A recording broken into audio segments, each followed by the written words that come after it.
दोस्तों मैं सुजीत पांडे आप सभी का बहुत बहुत स्वागत करता हूं ऑल एग्जाम गाइड गुरु के यूट्यूब चैनल पर। दोस्तों सभी को स्वतंत्रता दिवस की बहुत बहुत शुभकामनाएं। दोस्तों आगे आने वाले स्वतंत्रता दिवस में मतलब 2022 के 15 अगस्त तक ऐसी आशा करता हूं, ऐसी उम्मीद रखता हूं, लेकिन आप लोग भी मेहनत करेंगे कि आप लोगों को आपकी जॉब मिल जाए, है ना।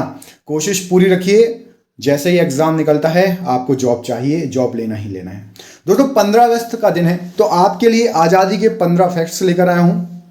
साथ ही साथ फैक्ट्स के साथ ही साथ मैं आपको एमसीक्यू क्वेश्चंस भी लेकर आया हूं, ये देखिए।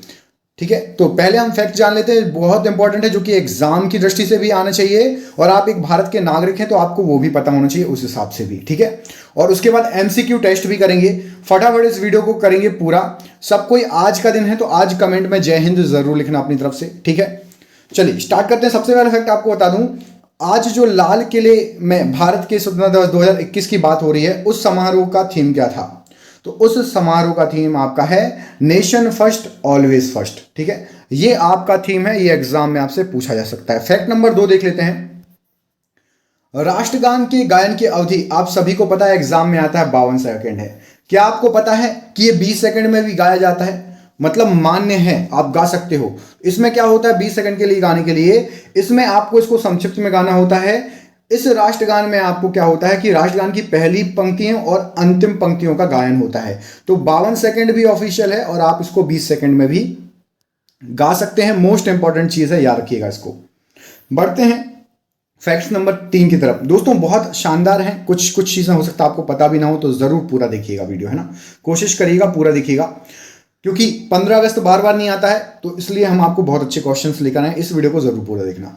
सन 1911 तक भारत की राजधानी बंगाल हुआ करती थी, ये सभी आपको ये चीज पता होगी। जब 1905 में बंगाल का विभाजन हुआ तो आम जनता ने आंदोलन कर दिया था, बंग भंग आंदोलन, आप सभी को पता होगा। ठीक है, विरोध करने लगे थे। तो अंग्रेजों ने क्या किया, कलकत्ता से दिल्ली भारत की राजधानी बना ली।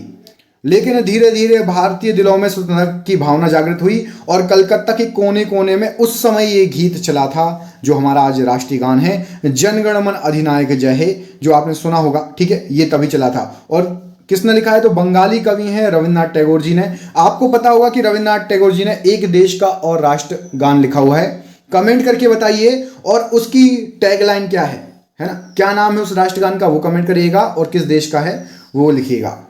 आपको फैक्ट नंबर 4 बता दूं कि इस गीत को पहली बार कब गाया गया था, तो 27 दिसंबर 1911 को कलकत्ता में, क्योंकि कलकत्ता में हुआ था तो उस समय रविन्द्रनाथ टैगोर जी ने ये लिख दिया था, तो उस समय गाया गया था। भारतीय राष्ट्रीय कांग्रेस के वार्षिक सम्मेलन जो होता है उसके दूसरे दिन ये गाया गया था। क्वेश्चन एग्जाम में कई बार पूछा गया है। फैक्ट नंबर 5 देख लेते हैं।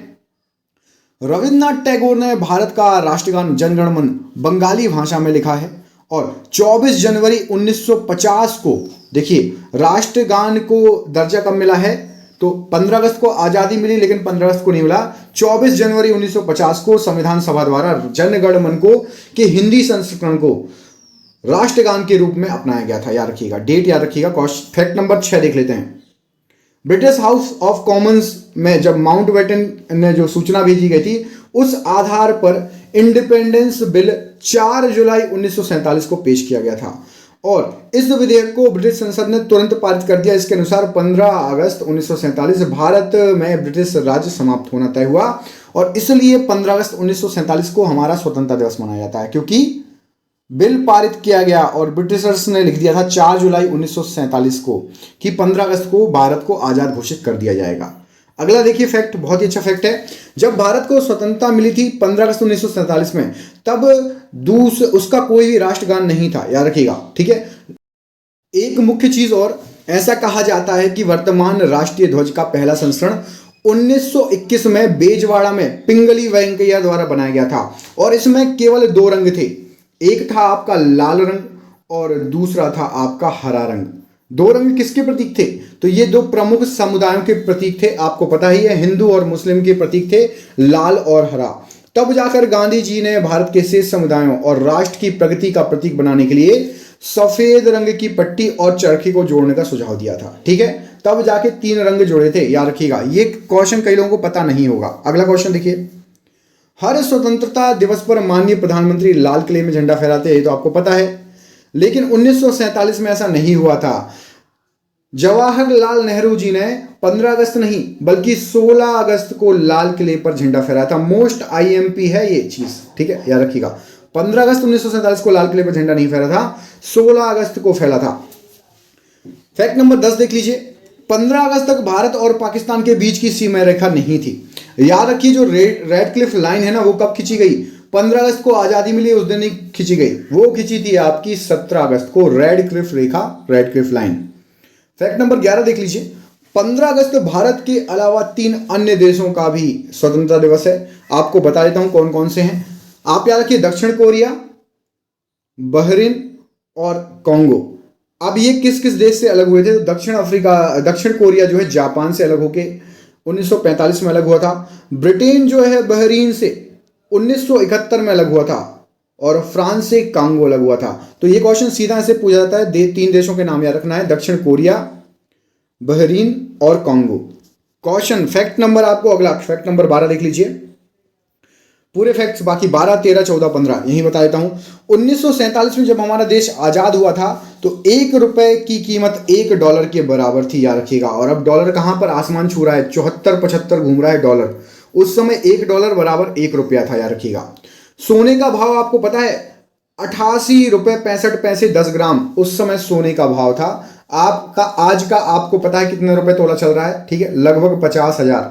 ठीक है, 15 अगस्त के दिन ही वीर चक्र को मान्यता प्राप्त की गई थी। तो वीर चक्र जो देने की घोषणा हुई थी वो 15 अगस्त को ही की गई थी। और फैक्ट नंबर 15 ये रहा आपका कि 15 अगस्त 1972 को भारत में डाक पिन जो कि 6 नंबरों का होता है उसको लॉन्च किया गया था। तो 15 अगस्त का जो दिन है उस दिन आपका वीर चक्र, उसके बाद आपका डाक टिकट पिन जो 6 अंकों का होता है वो, और 15 अगस्त 1982 को ही इंदिरा गांधी जी के भाषण के साथ भारत में टीवी पर रंगीन प्रसारण शुरुआत हुआ था। मतलब सबसे पहले 15 अगस्त को भाषण दिखाया गया था रंगीन प्रसारण के तहत। ठीक है, इतनी सारी चीजें 15 अगस्त की हैं जो कि आपको याद रखनी चाहिए।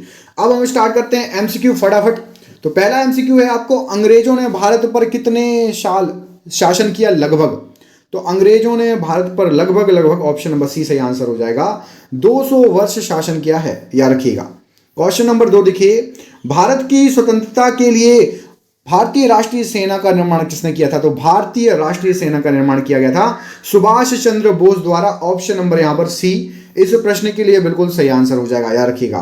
क्वेश्चन नंबर 3 देख लेते हैं, कौन सी पार्टी भारत में स्वतंत्रता प्राप्त करने के बाद सत्ता में आई थी? तो भारत में स्वतंत्रता प्राप्त होने के बाद जो जस्ट पार्टी आई थी उसका नाम था Bharatiya Rashtriya Congress. Option number B. अभी कमेंट करके बताइए कि भारतीय राष्ट्रीय कांग्रेस के अध्यक्ष कौन है?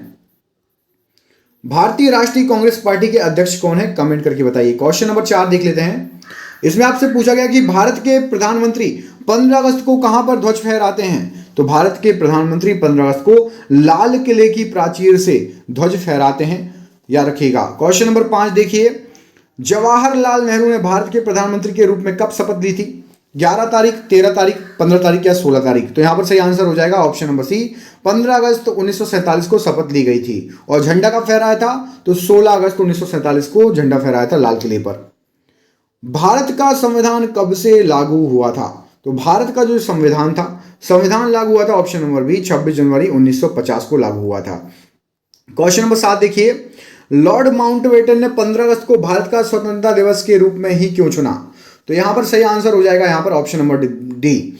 इसी दिन जापान के सहयोगी बलों के आत्मसमर्पण की दूसरी सालगिरह थी, इसलिए उन्होंने ये 15 अगस्त का दिन चुना था। ऑप्शन नंबर डी यहां पर इस प्रश्न के लिए बिल्कुल सही आंसर हो जाएगा। क्वेश्चन नंबर 8 देखिए, इसमें पूछा गया है किसने अपने संविधान में संशोधन किया और भारत की आजादी के बाद गोवा को अपना राज्य घोषित करने में असफल रहा? तो गोवा को राज्य घोषित करने के प्रयत्न किए थे पुर्तगालियों ने। कमेंट करके बताइए भारत ने गोवा पर कब विजय प्राप्त की, मतलब विलय कर लिया था। भारत के अंदर गोवा का कब विलय हो गया था, विजय प्राप्त हुई थी? कमेंट करके बताइए, देखते हैं कितने लोगों को पता है। पहली बार भारत का राष्ट्रीय ध्वज कब फहराया गया था और कहां पर? तो सबसे पहले राष्ट्रीय ध्वज जो फहराया गया था वो 7 अगस्त 1906 को जो है फारसी बाग कोलकाता में फहराया गया था। ठीक है, फारसी बागान स्क्वायर था कोलकाता में, वहां पर फहराया गया था। मोस्ट इंपॉर्टेंट क्वेश्चन एग्जाम की दृष्टि से आपसे पूछा जा सकता है। अगला क्वेश्चन देखिए, भारत का अंतिम गवर्नर जनरल कौन था? तो सबसे आखिरी यहां पर सी राजगोपालाचारी जी थे, वो अंतिम गवर्नर जनरल थे भारत के। ये क्वेश्चन भी कई बार आ चुका है। और ये रहा आपका आज का आखिरी क्वेश्चन। ताप्ती नदी के तट पर सूरत में 1907 के कांग्रेस अधिवेशन की अध्यक्षता किसने की थी? तो 1907 में जो कांग्रेस अधिवेशन हुआ था उसकी अध्यक्षता option number A Firoz Shah Mehta ने की थी। याद रखिएगा, ताप्ती नदी के तट पर सूरत में। दोस्तों ये होगा 15 अगस्त से संबंधित क्वेश्चन। जरूर कमेंट में जय हिंद लिखिएगा और किस किस ने पूरा वीडियो देखा हमें कमेंट करके बताइए। क्वेश्चन कैसे लगे कमेंट जरूर करना। हम उम्मीद करते हैं आप लोगों ने पूरा वीडियो देखा होगा, तो आप अपने दोस्तों तक अपने आप में इसको सीमित नहीं रखेंगे, अपने दोस्तों को भी पहुंचाएंगे, अपने फैमिली मेंबर्स को भी बताएंगे, क्योंकि ये जो जानकारी है हर भारतीय को पता होना चाहिए। मिलते हैं आपसे अगले वीडियो में, तब तक के लिए आप अपना ख्याल रखिए दोस्तों। जय हिंद, जय भारत, आपका दिन शुभ हो। बहुत बहुत धन्यवाद आप सभी का। एक बार फिर से स्वतंत्रता दिवस की मैं सुजीत पांडे आप सभी को बहुत बहुत शुभकामनाएं देता हूं। बहुत बहुत धन्यवाद।